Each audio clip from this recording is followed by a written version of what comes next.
आने वाले समय में वापस गले में हरिया टंग जाएगा, कमर में झाड़ू लटक जाएगा। ब्राह्मण महान होता है, ब्राह्मण अपराध नहीं कर सकता, इसलिए ब्राह्मण को मुक्त कर देना चाहिए। यह क्राइटेरिया होगा, ऐसे देश चलेगा? कैसा देश बना दिया आरएसएस वालों ने। मनुवाद को लागू करने की जिम्मेदारी मीडिया ने ले ली है। इस देश की मीडिया जनेऊ पहने हुए मीडिया है। इस देश की मीडिया दलितों के खिलाफ है, पिछड़ों के खिलाफ है, बहुजनों के खिलाफ है। इस देश की मीडिया इस देश की जनता के खिलाफ है। जितना नुकसान इस देश का मनुवादियों ने किया है, भाजपा ने किया है, संघ ने किया है, उससे ज्यादा नुकसान इस देश के मनुवादी मीडिया ने किया है। यह मीडिया जातिवादी है। भारत की मीडिया जनेऊ मीडिया है, भारत की मीडिया मनु मीडिया है, भारत की मीडिया दलितों के खिलाफ है, पिछड़ों के खिलाफ है। दलितों पिछड़ों के खिलाफ साजिश करने का काम करती है यहाँ की मीडिया। हमारे साथ नहीं है, हमारे खिलाफ है। इन देखिए आरक्षण के खिलाफ ये तमाम सवर्ण एंकर कैसे जहर बोते रहे हैं। अभी देखिए बिहार में जब तेजस्वी आए हैं सरकार में, इनको जंगल राज दिखने लगा इस मीडिया को। यह मीडिया भयंकर रूप से जातिवादी है। लालू को ललवा बोलेंगे और मोदी को मोदी जी। ये पढ़ाते हैं हमें मोहन भागवत जी। ललवा इनका खेल, इस मीडिया का, जातिवादी मीडिया का खेल हम लोग समझ गए। इस देश का अम्बेडकरवादी समझ गया है मीडिया कितना जातिवादी है। ये हमारे खिलाफ है। इस देश में अगली क्रांति इस मीडिया के खिलाफ देश के बहुजनों को करनी पड़ेगी। मोदी सत्ता में आए हैं, भागवत की सरकार सत्ता में आई है, तब से इस देश के मनुवादियों का मनोबल बढ़ गया है। उनको अब लग रहा है कि अब उनकी सरकार है, अब कोई उनका उखाड़ने वाला कोई कुछ नहीं है, कोई इनका बिगाड़ने वाला कुछ नहीं है। इनको लगता है कि मनु का राज आ गया है, इनको लगता है कि ब्राह्मणों का राज आ गया है, इनको लगता है कि सवर्णों का राज आ गया है। इनका मनोबल इसलिए बढ़ा हुआ है क्योंकि इनको पता है कि मीडिया में उनके लोग बैठे हुए हैं, सत्ता में उनके लोग बैठे हुए हैं, जुडिशियरी में उनके लोग हैं, प्रशासन में उनके लोग हैं। इसलिए मनुवादियों का मनोबल बढ़ा हुआ है। जिस देश का प्रधानमंत्री ही जातिवादी हो, जिस देश का प्रधानमंत्री ही नफरत की राजनीति करता हो, प्रशासन में कौन है बैठे हुए लोग? प्रशासन किनके इशारे पर चलता है? प्रशासन में बैठे हुए अधिकांश लोग मनुवादी लोग हैं। आप पार्टिसिपेशन देखिए ना, आरएसएस इनके दिमाग में बैठा हुआ है। रक्त शुद्धता का दंभ है। इनको लगता है कि इनका लहू ज्यादा शुद्ध है। सवर्णों को लगता है इनका लहू ज्यादा शुद्ध है। सवर्णों को लगता है ये दूसरों से उच्च है। इनको लगता है मुंह से पैदा हुए हैं, ये महान है। इस पूरे देश में 2014 के बाद जिस तरह से मनु का राज आ गया है, मनु के राज में आप यह उम्मीद नहीं कर सकते हैं कि जो मनु स्मृति में जो सिस्टम चला रहा था उस सिस्टम से अलग कोई सिस्टम होगा। जैसे कि मनु के राज में था कि कोई शूद्र जो है कोई पढ़ाई लिखाई ज्ञान की बात सुन ले तो कान में पिघला हुआ शीशा डाल दे और अछूत माना जाता था, कमर में झाड़ू लटका दिया जाता था, गले में हड़िया लटका दिया जाता था। यह जो भाजपा और संघ की सरकार अभी जो आई हुई है इस देश में मनुवादियों के हौसले हो गए हैं बुलंद। इसलिए इनको लगता है कि दलितों यह करने का हक नहीं है। ये अलग बात है कि उनके खिलाफ हो गया कि इस देश में बाबा साहब डॉक्टर अंबेडकर की वजह से इस देश में संविधान लागू हो गया। अब संविधान लागू हो गया तो आईपीसी भी आ गया। अब आईपीसी आ गया तो लोगों को तो अब उस तरह की स्थिति है नहीं कि आप खाट से छुआ रहे हैं तो ऐसे ही चल जाएगा, किसी दलित को पीट दें तो ऐसे ही चला जाएगा। इनका राज तो आ गया है, लेकिन अब तक ये कानून नहीं बदल पाए हैं, अब तक ये आईपीसी की धाराओं को नहीं बदल पाए हैं। इस वजह से इनको दिक्कत आ रही है। अब मटका की घटना सबको पता है कि राजस्थान के स्कूलों में मटका होता है, और हम लोग जो वीडियो फुटेज देख रहे हैं और जो तस्वीरें जालौर के स्कूल से आ रही है उससे साफ पता चलता है एक पुरानी सी टंकी में एक नल का टोटी लगाया गया है और नई टोटी लगाई गई है। वो एनडीटीवी पर यह स्टोरी चल रही थी, मैंने देखा है कल। जाहिर सी बात है कि मटका तो था। दूसरी बात, इसमें कहानी का एक और पहलू है गजेंद्र जी, जो एक ऑडियो वायरल हुआ है, जो पीड़ित पक्ष है इंद्र मेघवाल के पिता जो बात कर रहे हैं स्कूल के उस मास्टर से कि आपने मेरे बच्चे को गलत तरीके से क्यों मारा, उसकी जब शिकायत कर रहे हैं, मटका ही तो छू लिया, तो वो 1.5 लाख मुआवजा देने के लिए तैयार है। वो ऑडियो वायरल है, पुलिस को भी दिया जा चुका है। अगर उसने थप्पड़ नहीं मारा था तो फिर वो 1.5 लाख मुआवजा किस बात को देने की बात कर रहा है? जाहिर सी बात है, यह जो मनुवादी मीडिया है इसको हिंदू और मुस्लिम की राजनीति तो खूब सूट करता है, हिंदू मुस्लिम धर्म की बात तो खूब सूट करता है, लेकिन जाति की बात इनको सूट नहीं करता है। यहां जाति का मसला है, फंस गया मामला। अब फंस गया मामला तो निकले कैसे?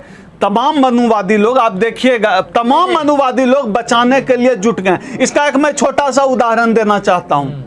आप देखिए कि डीएम और एसपी का एक वीडियो वायरल हुआ है कि सवर्ण सभा के लोग, सवर्ण समाज के लोग मीटिंग कर रहे हैं, डीएम और एसपी ताली बजा रहा है। 36 कौम इकट्ठी। आप समझिए, 36 कौम की लिस्ट दें, कौन सी 36 कौम? ये झूठ बोल के नाटक करके फंसा रहे हैं। कौन सा 36 कौम? दैनिक भास्कर ने रिपोर्ट छापा है, बता तो 36 कौमों का लिस्ट प्रकाशित करे।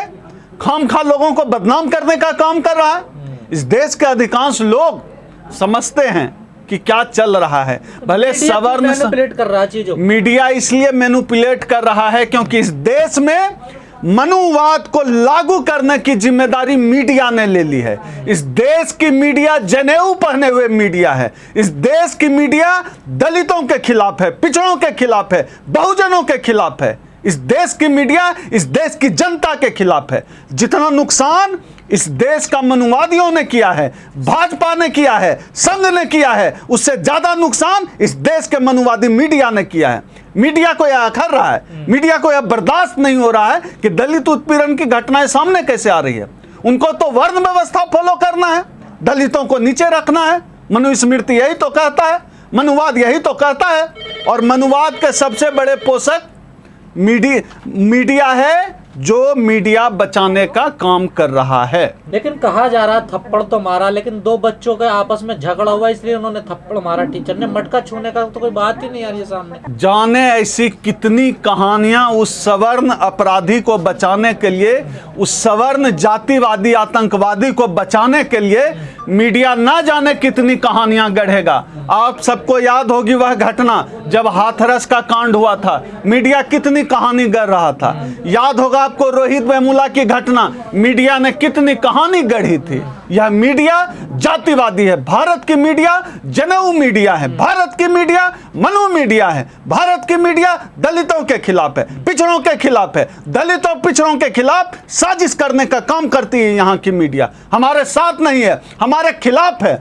इन देखिए आरक्षण के खिलाफ ये तमाम सवर्ण एंकर कैसे जहर बोते रहे हैं। अभी देखिए बिहार में जब तेजस्वी आए हैं सरकार में, इनको जंगल राज दिखने लगा इस मीडिया को।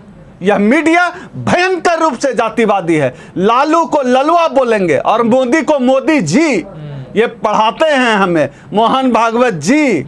ललुआ इनका खेल, इस मीडिया का, जातिवादी मीडिया का खेल हम लोग समझ गए। इस देश का अम्बेडकरवादी समझ गया है मीडिया कितना जातिवादी है। ये हमारे खिलाफ है। इस देश में अगली क्रांति इस मीडिया के खिलाफ देश के बहुजनों को करनी पड़ेगी। जातिवादी लोगों का मनोबल ज्यादा नहीं बढ़ रहा, आपको नहीं लग रहा? बिल्कुल, जब से 2014 से मोदी सत्ता में आए हैं, भागवत की सरकार सत्ता में आई है, तब से इस देश के मनुवादियों का मनोबल बढ़ गया है। उनको अब लग रहा है कि अब उनकी सरकार है, अब कोई उनका उखाड़ने वाला कोई कुछ नहीं है, कोई इनका बिगाड़ने वाला कुछ नहीं है। इनको लगता है कि मनु का राज आ गया है, इनको लगता है कि ब्राह्मणों का राज आ गया है, इनको लगता है कि सवर्णों का राज आ गया है। इनका मनोबल इसलिए बढ़ा हुआ है क्योंकि इनको पता है कि मीडिया में उनके लोग बैठे हुए हैं, सत्ता में उनके लोग बैठे हुए हैं, जुडिशियरी में उनके लोग हैं, प्रशासन में उनके लोग हैं। इसलिए मनुवादियों का मनोबल बढ़ा हुआ है। जिस देश का प्रधानमंत्री ही जातिवादी हो, जिस देश का प्रधानमंत्री ही नफरत की राजनीति करता हो, उस देश में उनके समर्थक और क्या करेंगे, उनका मनोबल बढ़ा हुआ है। लेकिन जब दलितों के साथ ऐसी घटना सामने आती है तो प्रशासन का रवैया भी ठीक नजर नहीं आता। प्रशासन में कौन है बैठे हुए लोग? प्रशासन किनके इशारे पर चलता है? प्रशासन में बैठे हुए अधिकांश लोग मनुवादी लोग हैं। आप पार्टिसिपेशन देखिए ना, भागीदारी देखिए ना, प्रशासन में कितने प्रतिशत निचली जाति के, कथित रूप से निचली जाति के लोग आते हैं। कौन हैंडल कर रहा है? माइंड कौन है? माइंड है आरएसएस। आरएसएस इनके दिमाग में बैठा हुआ है। रक्त शुद्धता का दंभ है, इनको लगता है कि इनका लहू ज्यादा शुद्ध है। सवर्णों को लगता है इनका लहू ज्यादा शुद्ध है, सवर्णों को लगता है ये दूसरों से उच्च है, इनको लगता है मुंह से पैदा हुए हैं, ये महान है, इनको यह लगता है, इस वजह से नफरत करते हैं। अपराधी अपराध करता है, आरोपी होता है और उसके समर्थन में फिर पंचायतें होती हैं, ऐसी कई घटना सामने आई। बिल्कुल 2014 के बाद लगातार इस तरह की घटनाएं बढ़ गई है। आप बोलिए उस देश का कौन क्या कर सकता है जिस देश में बलात्कारी जब जेल से निकले तो उसको फूलों की माला पहनाई जाती है, स्वागत होता है। आप देख लीजिए ना भी बिल्किस बानो कांड में क्या हुआ। और एक उसका भाजपा का एक नेता कहता है कि ब्राह्मण अपराधी हो ही नहीं सकता। आप बताइए क्या यह क्राइटेरिया होगा इस देश में न्याय का? न्याय का यह क्राइटेरिया होगा कि ब्राह्मण महान होता है, ब्राह्मण अपराध नहीं कर सकता, इसलिए ब्राह्मण को मुक्त कर देना चाहिए, यह क्राइटेरिया होगा? ऐसे देश चलेगा? कैसा देश बना दिया आरएसएस वालों ने। लेकिन किसी दलित के साथ कोई घटना होती है, 4 दिन शोर शराबा मस्ता आंदोलन होता, फिर लोग भूल जाते हैं। पहले जितेंद्र मेघवाल की मूंछों पे हत्या कर दी थी, उससे पहले घोड़ी वाला मामला सामने आया। अब इंद्र मेघवाल को क्या इनको न्याय मिल पाएगा इस तरीके से? बिल्कुल, इस देश में जब तक मनु पालिका, न्याय पालिका, जनेऊ पालिका है, जब तक सबकी भागीदारी नहीं होगी तब तक न्याय नहीं मिल सकता है। हम लोग इसीलिए हम और हमारा संगठन भागीदारी की लड़ाई लड़ता है। हम भावनात्मक मुद्दों में नहीं फंसते। हमारे नेता डॉक्टर उदित राज जी वो लगातार बात करते हैं कि आरक्षण की बात करो, सशक्त बनो, भागीदारी की लड़ाई लड़ो।